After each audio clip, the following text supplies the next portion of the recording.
साहब, पाकिस्तान की जेलें सिर्फ सजा काटने की जगह नहीं है, वहां तो फैमिली प्लानिंग भी हो जाती है। हाँ, आप क्या मजाक समझ रहे हो? लेकिन ये मजाक नहीं, ये सच है। और ये बात है जकीउर रहमान लखवी की। हाँ, वही लखवी जो 26/11 मुंबई हमलों का मास्टरमाइंड है। ये पाकिस्तान की जेल में बंद था, कम से कम कागजों पर तो बंद था। लेकिन असल में जनाब वहां ऐसे रह रहे थे जैसे किसी होटल में ठहरे हो। और तो और जेल में रहते हुए लखवी बाप भी बन गया। अब सोचिए जरा, जेल में बंद है, सीसीटीवी है, गार्ड्स है, फिर भी प्राइवेसी का ऐसा जुगाड़ किया जाता है, बाप बन जाता है। वैसे ये सब पाकिस्तान में ही संभव है। जेल में जाओ और परिवार को पढ़ाओ। बहरहाल पाकिस्तान में आतंकियों को वीवीआईपी ट्रीटमेंट मिलना कोई नई बात नहीं है, पर परिवार बढ़ाना ये तो हद हो गई है। जब से राष्ट्रवाद के नए poster boy AIMIM chief Asaduddin Owaisi बने हैं, भाई मानो या ना मानो, भाई साहब ने गर्दा उड़ा रखा है। पाकिस्तान को ऐसे हाथों में रखकर रोज मसल रहे हैं और पाकिस्तान की रोज सुलगा रहे हैं। और ऐसी सुलगा रहे हैं कि पाकिस्तान ना रो पा रहा है, ना कह पा रहा है और ना ही जता पा रहा है।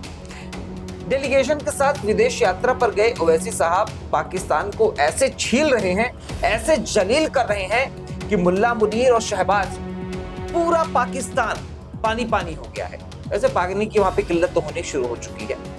अब पूरा पाकिस्तान शर्मसार भी हो गया है। विदेशी धरती पर ओवैसी ने वो कर दिया है जिसने पाकिस्तान की जो बची कुची इज्जत थी उसको भी मट्टी में मिला दिया है। शहबाज शरीफ और जनरल मुनीर के रियाद में बेइज्जती और भारत के स्टैंड ने पाकिस्तान को एक बार फिर से एक्सपोज कर दिया है। आपको बता दें कि ओवैसी संसदीय प्रतिनिधि मंडल का हिस्सा है और वो इस समय अल्जीरिया में है। और ओवैसी ने पाकिस्तान पर आतंकवाद को बढ़ावा देने के उसके दोहरे रवैये को लेकर तीखा हमला बोला है। और हमला बोलते हुए ओवैसी ने पाकिस्तान को नंगा कर दिया है। ओवैसी ने पाकिस्तान की आतंकवाद में संलिप्तता का उदाहरण देकर समझाते हुए कहा कि एक कुख्यात आतंकी आधिकारिक तौर पर जेल में बंद रहते हुए भाई साहब बाप बन गया है। आपको बता दें कि जकीउर रहमान लखवी नाम का एक आतंकवादी है। दुनिया का कोई भी देश आतंकवाद के आरोप का सामना कर रहे आतंकवादियों को जेल से बाहर आने की परमिशन तक नहीं देता है। लेकिन पाकिस्तान की जेल में बैठे बैठे ही एक बेटे का जकीउर रहमान बाप बन जाता है। ओवैसी ने इस बात पर भी जोर दिया कि कैसे अंतर्राष्ट्रीय दबाव ने पाकिस्तान को कुछ समय के लिए आतंकवाद पर कार्रवाई करने के लिए मजबूर किया था। And in fact, there was this one terrorist called Zakiur Rahman Lakhvi. No country in the world will allow a terrorist who's facing a terror charge. He gave birth to a son by sitting in a prison. So when Pakistan was put in grey list, immediately the trial progressed. There was one mastermind of 2611 called Sajid Mir. He was the main brain behind of telling David Headley to change his name from Dawood to David Headley. Pakistan was denying the Indian investigators that no, Sajid Mir is dead. There was an important meeting in Germany. Pakistan came forward and said, yes, Sajid Mir is alive. जब से भारत के पहलगाम में आतंकी हमला हुआ है, यानी 22 अप्रैल को जब पहलगाम में आतंकी हमला हुआ, तब से ही असदुद्दीन अवैसी के निशाने पर पूरा पाकिस्तान है। बेबाक होकर अवैसी पाकिस्तान को हर जगह ऐसे जलील कर रहे हैं जैसे वो राष्ट्रवाद के मुद्दे पर भारत के ब्रांड एम्बेसडर बन गए। राइट विंग हो या लेफ्ट विंग हो, पूरा भारत है नहीं बल्कि पूरा विश्व ओवैसी के इस बेबाक रवैये को खूब पसंद कर रहा है। और हर बीतते दिन के साथ हर देश में जाकर पाकिस्तान को ऐसा नंगा कर रहे हैं जैसे मानो ओवैसी पाक से जन्मों जन्मों का बदला ले रहे हैं। ओवैसी ने पाकिस्तान की आतंकी गतिविधियों को देखते हुए उसे ग्रे लिस्ट में दोबारा डालने की वकालत शुरू कर दी है। उन्होंने कहा कि पाकिस्तान में अगर नियंत्रण लाना है, पाकिस्तान पर अगर नियंत्रण लाना है और अब विश्व शांति के लिए जरूरी हो गया है कि पाकिस्तान को ग्रे लिस्ट में डाल दिया जाए।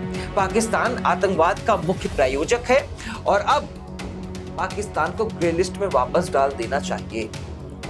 भारत में आतंकवादी घटनाओं में इससे कमी आएगी।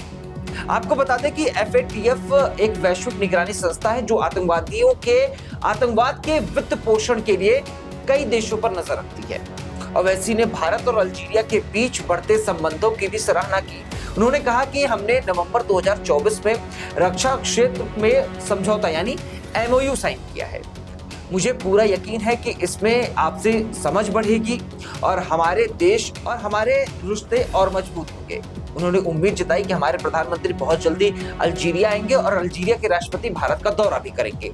ये एक बहुत सकारात्मक कदम होगा। वहीं आतंकवाद पर और आतंकी मुल्क पाकिस्तान की छाती पर चढ़कर ओवैसी जैसे जैसे बोल रहे हैं, पाकिस्तान लगातार बिलबिला रहा है। ओवैसी ने पाकिस्तान में पल रहे आतंक को गले से पकड़ने का काम किया है और इस बात से पूरा देश खुश भी है कि ओवैसी पाकिस्तान को उसकी औकात लगातार दिखा रही है। एक तरफ ओवैसी है तो दूसरी तरफ शशि थरूर। दोनों नेता भाई मानो विश्व पटल पर पाकिस्तान को ऐसे रगड़ रहे हैं, ऐसे घसीट रहे हैं मानो गली के गुंडों को लतिया कर सड़क पर घसीटा जा रहा है। और ऐसा ही विश्व पटल पर ये दोनों नेता करते हुए नजर आ रहे हैं। बहरहाल आप पाकिस्तान की जेल में और पाकिस्तान में पल रहे आतंकवाद के बारे में अगर कुछ बोलना चाहते हैं, अपनी राय रखना चाहते हैं तो कमेंट बॉक्स सिर्फ आपके लिए खुला हुआ है। मेरे साथ इस वीडियो में इतना ही। मैं था आपके साथ अखंड प्रताप त्रिपाठी।